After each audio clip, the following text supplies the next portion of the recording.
La guerra in Medio Oriente si fa sentire anche sui listini dei trasportatori padovani.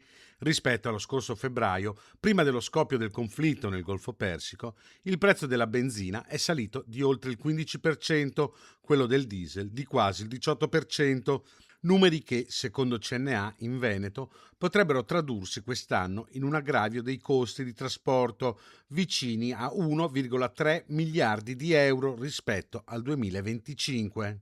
Questo provoca un aumento di costi diretto, ma provoca anche un altro fenomeno che comincia a preoccuparci, cioè la difficoltà da parte degli operatori a organizzare i viaggi perché rischiano di farli sotto costo, cioè di perdere soldi lavorando, e quindi magari preferiscono lasciare le merci sul piazzale. Questo può creare dei problemi di approvvigionamento nella nostra catena logistica.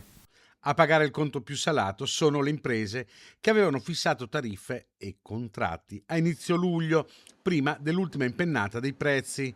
Contratti che oggi, spiega l'associazione di categoria, si troverebbero completamente fuori mercato, con rincari del carburante arrivati fino al 20% nelle ultime settimane, nonostante gli interventi già messi in campo dal governo. C'è grande responsabilità e si sa che il cliente va accontentato, sia esso un'impresa che, come dire, fa trafilati in acciaio oppure un supermercato che ha bisogno della frutta e della verdura. A questa grande responsabilità però segue anche un costo per le imprese molto, molto elevato, e quindi si teme che un po' alla volta alcuni prodotti abbiano la priorità su altri e appunto si creino delle strozzature logistiche. Lo scenario che si teme è duplice: da una parte imprese che rischiano di chiudere lavorando in perdita, dall'altro un sistema logistico che potrebbe iniziare a funzionare a singhiozzo, con i trasportatori costretti a rifiutare le tratte meno redditizie.